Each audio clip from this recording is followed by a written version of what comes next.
Welcome back to the TheDnazChannel. If you know how we do here, then you know we're scrambling, gambling, clanging and banging.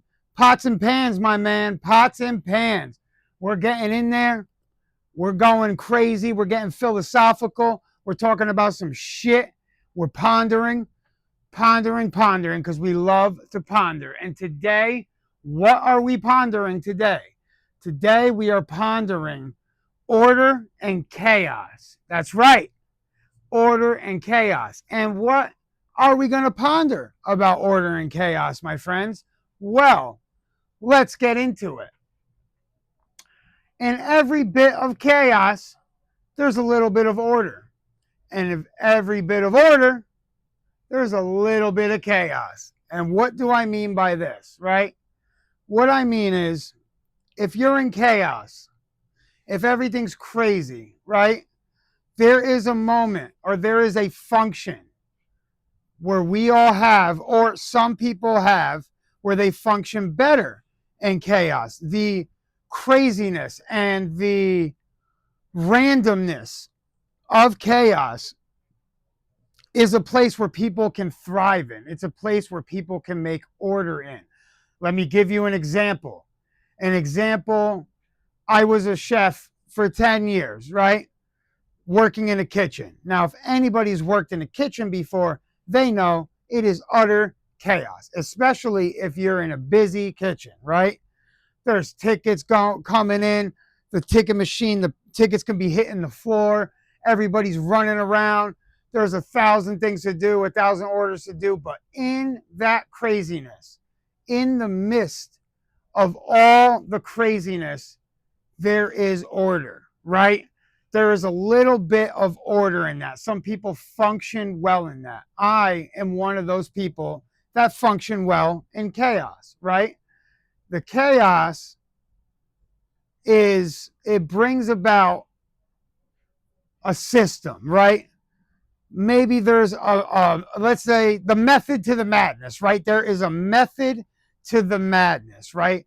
Everybody's going crazy. We got all these plates to play. We got all these different food to make. There's 1,000 things on the grill. There's fryers growing, right? There's food in the window. Waiters got to come. They got to pick it up. There's craziness happening. But in that craziness, there is a system. Most chefs have a system in place. While busy as they may be and crazy as it may be, there is a system in place. That is kind of how the universe works, right? Going back to the Big Bang. There was singularity, right? There was order in the beginning, right? And then boom, chaos happens, right? Chaos happened, the universe is expanding, stars are exploding, galaxies are creating. There is a system, there is a method to the madness. Gravity is coming. It is pulling everything together, right? There is some sense of organization within all the chaos and madness. And in reverse, in order, there is a little bit of chaos, right? Because nothing can be perfect. No system that is perfectly structured, right, doesn't have a little bit of, how do I say, a craziness to it or disorder to it, right? You go crazy trying to make a system, right? Let's say you have a weekly planner. Let's say you're very adamant about planning and keeping a system in place because that's how you like to function, right? You like to have everything in place. You like to have, your week or your day planned out. You like to have everything planned out, right? But in that planning, there is a little bit of chaos to it because you are maybe driving yourself crazy. I'll use myself as an example again. I am an OCD freak when it comes to cleaning, right? Or, I have to have everything clean. If my house is messy, right? I feel like I'm a mess, right? So I go crazy trying to put everything back where it goes in my head, like, right, in my method of madness. I like to have this structure. I like to have things where they're supposed to be, and when they're not there, I freak out, right? I feel uneasy, like I'm a mess. That is that chaos in order, right? Because I am frantic about having everything in order, right? So, because I like everything to be organized, because I like there to be order, I must use chaos. I must use the madness of getting things organized, right? There is a method to it. There is, and everybody's different. Everyone has their own system of how they like things organized, right? You have a desk at work. You like everything to be where it is. You have a system in place. But in order to create that system, you need a little bit of chaos. You need a little bit of disorder. Now, how does that relate to the universe, right? Let's go to the small. Let's go to the quantum level, right? To the atoms, to the particles, okay? It seems as if there is an organized system to this universe. It seems as if there is a playbook, right? It seems as if there is some sort of system in place for the universe to function, right? But even at that perfect system, even in that system, there is disruption, there is chaos. And what do I mean? Well, right, our science and our physics have to do with atoms smashing together. Things smashing together create energy, right? Entropy. Okay. Without particles bumping together, there would not be energy, right? Energy has to come from disorder. Okay. The randomness and the disorder brings about a grand system into this organized universe, right? So the madness of electrons going around the atom, of particles bumping into each other, right? It brings that bit of chaos into the ordered system, right? Without chaos, there would be no order, and vice versa. Without order, there would be no chaos. So we have this system in place that balances, right? It balances each other, yin and yang, okay? So how do we use this for our benefit, right? What are we doing in all this madness, okay? What are we doing, right? The world seems to function better in chaos, right? War. Let's just take war. Nobody likes war, but in the midst of war, there is, war is chaos, right? There's chaos everywhere. But you can't win a war without some sort of order. There has to be order. There has to be hierarchy. There has to be someone giving orders on what to do in order to win the war, in order to win the battle. So on the front lines, there's all sorts of chaos, but in the back, the general is making organized systems in order to win, right? So in every little bit of thing, there is a little bit of order and a little bit of chaos. And it all depends on where you function better. Do you function better in randomness, or do you function better with order, right? But you cannot eliminate fully either one of those. You cannot fully eliminate them, because you cannot have an organized system without it being a little chaotic, right? So,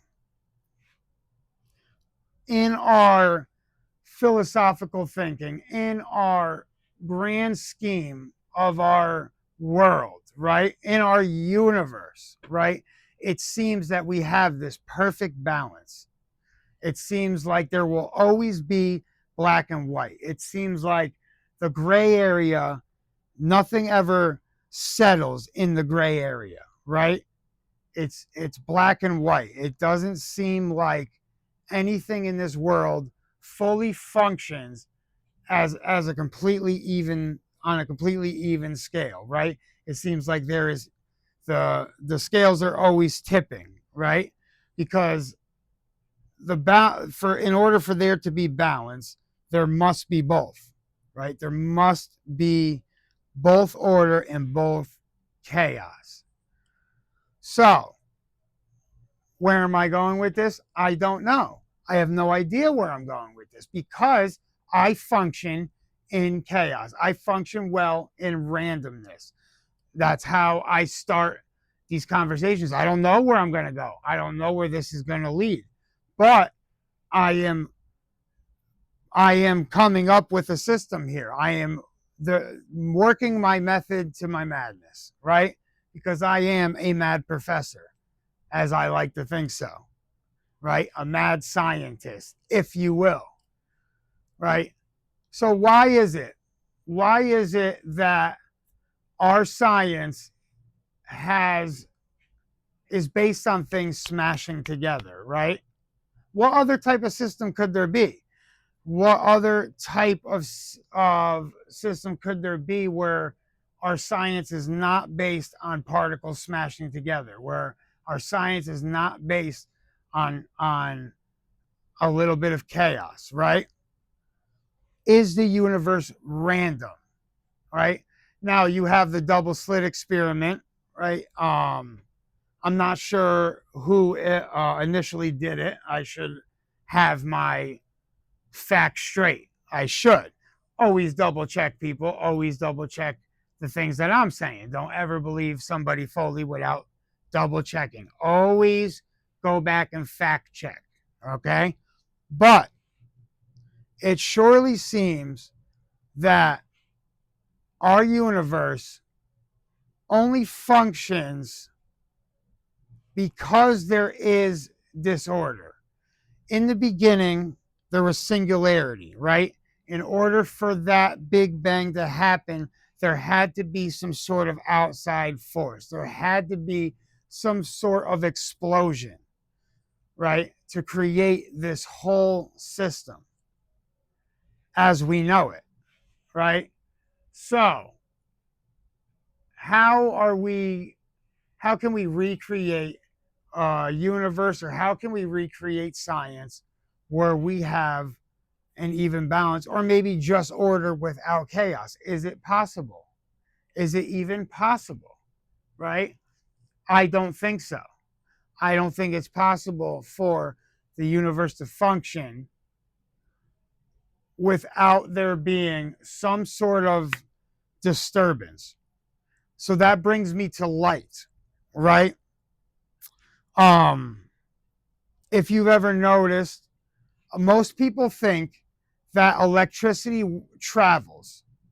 Most people think that when a light bulb turns on, electricity is running through power lines, or right?